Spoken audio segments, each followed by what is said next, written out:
Hello, everybody. My name is Lou Lombardi, aka Ludini, host of the Ludini Rock and Roll Circus podcast. I am been in podcasting for close to 10 years now. I also produce a couple other podcasts for people, including the Really Real Real Estate podcast and your Total Body Health podcast. Those are not my podcasts. They're podcasts that I produce for people. If you're interested in having a podcast produced for you, with you, and so you don't have to do all the work yourself, or you want to trip over the technical stuff, please check out the link below, expertpodcastproduction.com. What I want to talk to you guys today are about 5 podcast formats that your niche, your audience, your fans will absolutely love. It's just up to you to kind of like figure out what fits best for what you do. Or you can do a combination of all of these. But there are 5 basic ones I want to go over today, because one of the questions I get from people all the time that want to start a podcast is like, well, I don't know what I would say. I don't know what to do. They're like, losing their minds over it. And it's not, I'm going to help you figure that out today. So that's what we're going to do. So let's get started. The first type of podcast that I have on my list here is what I call Tastemaker. And I told the story before that when I didn't know what to do with podcasting, my mentor, Joanne Quinn Smith, was like, just turn the recorder on and talk, then upload it. Just do that. And so that kind of got me going. And this was sort of the first thing I did was Tastemaker. And Tastemaker is you give your opinion on something that you know about, something that your niche, audience, fans, etc., would care about. And what do I mean by opinion? Well, I mean, maybe politics, social stuff, whatever comment, maybe that's your shtick, your thing. But if not, you can do things like a book review, movie review, music album, concert review. You could review different businesses. You could review different educational courses and stuff that are out there. They're teaching people things, say the good and the bad about them. It's basically giving your opinion on something, why something is good, bad, indifferent, whatever that is. And it's very easy to do. You know your subject, you pick your thing, boom. If you're in a business where you have different equipment that you use, maybe you review the equipment that you use. If you're in a business that uses different teaching materials and things like that, maybe you review those sorts of things. If you are in a niche where maybe you review other people's advice on it, where you say, well, so there's a lot of advice going on there saying that you should fix your sink like this. I'm a plumber, been doing this for 30 years. I disagree with that, and here's why. So there's a way that I call a Tastemaker opinion sort of piece that you can do. The next thing is a teaching podcast, where you literally teach people how to do something. I mentioned plumbing, so maybe as a plumber, you teach how to change out your faucet.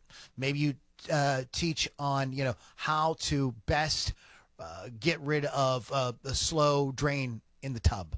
Okay, something like that. You just teach anything.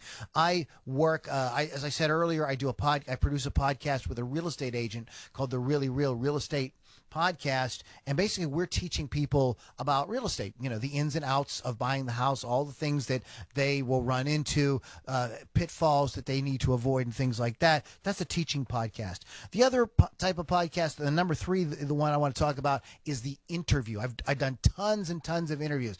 One of the big things I've learned about interviews is interviews are great, they're fun, they're energizing to do, but make sure you're interviewing people that your niche is actually interested in, your niche, your audience, your fans, etc. Make sure you're somebody that they're actually interested in. If they are not a celebrity that they would know, you want to title the podcast and tag it in such a way to explain why people need to pay attention to this guy. Maybe you have a podcast on fitness, and you interview somebody who has come up with an eating plan that can make people, lose 3 inches around their waist in 30 days. So if you put that in the podcast, today, my special guest, John Smith, will teach us how to lose 3 inches around our waist in 30 days. That's the kind of thing that's going to really get people's attention, even if they don't know who John Smith is. Of course, celebrity, even if they're not super big celebrities, if there's somebody that people in your niche would know about, that's a great way, and also gets a lot of traction and a lot of listens, a lot of downloads, streams, etc. for your podcast. So that's another thing that you can do. This is what we do on the Ludini Rock and Roll Circus, at least right now, primarily. Like I said, I do some interviews, we do some opinion stuff, I do some reviews and things like that. But the bread and butter, the main thing we do is what I call round table, and this is where you pick a topic and you have a round table discussion. Maybe you bring in guests to do this each week. Maybe you have a steady group. I have a steady group. I've got Lily V6 from Rock Rage Radio. I've got Keith the Hawk Hawkins, and we pick a topic each week based on our niche, which is rock and roll music, heavy metal music, and we kick it around to each other, a little bit of arguing, a little bit of discussion, some a gentle ribbing, nudging, ball busting going on there. It's a lot of fun, and people seem to really like it. Again, you have to make the topic important to who your audience is, but the round table discussion is a lot of fun. And the last one I want to mention is storytelling. This is something that I want to try. I haven't done a storied podcast yet, but they are wildly, and I mean wildly, successful. If you can tell a story and do like a serialized story each week, where you tell this part of it this week, next week you tell a little bit more, a little bit more, a little bit more, a little bit more. Maybe you work out an 18-week story or something like that, a 12-week story where it goes through, and then after that maybe take a little break and start up again in a few weeks with a whole new story, because I think you can see the point of the positive things that can happen from that is that people will get hooked. If you're telling a good story, people will get hooked, and they're going to want to tune in next week, and they're going to want to tune in the week after that. So this is a really great format if you can pull it off, if you want to write it out, or maybe you work with a writer, or maybe you have somebody, maybe you do maybe you're doing like a book synopsis, so you're working with maybe an independent writer, maybe somebody's getting started writing mysteries or horror novels or something like that, something that would be romance novels, and you work together with them and you tell the stories, they help you write it, and then maybe at the end you say, after you tell the story over a period of a few weeks, you tell folks, hey, you can go to such and such, you can get the book, whatever. So that's a little bit of a tie-in.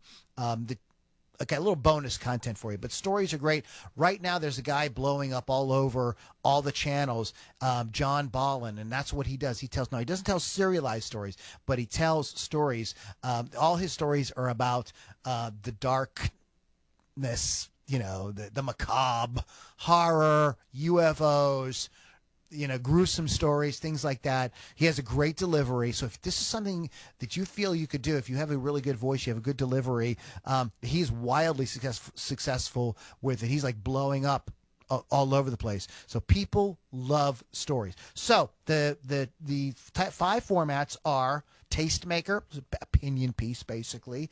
Teach something. I'm a musician. I could do a podcast on teaching guitar or songwriting or music theory or something like that. Interview. Great if you can get some kind of celebrity that your niche will know, but there's ways around doing the celebrity thing to still make it really, really interesting.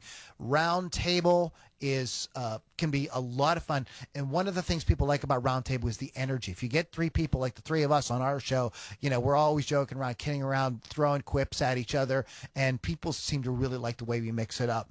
And of course, the last one I had on there was stories, telling great stories. People love a great story. If you're interested in podcasting, you don't know how to get started, you have a lot of questions, maybe you would like some help getting some of the aspects of it done for you, I have various programs at expertpodcastproduction.com. The link is below. And when you go there, there's an option to set up a chat with me, and I would love to talk to you about your podcast and help you get it started. My name is Lou Lombardi, a.k.a. Ludini. Thank you guys so much for listening, and I will be talking to you guys soon, hopefully, with some more podcast information coming up soon. Thanks, guys.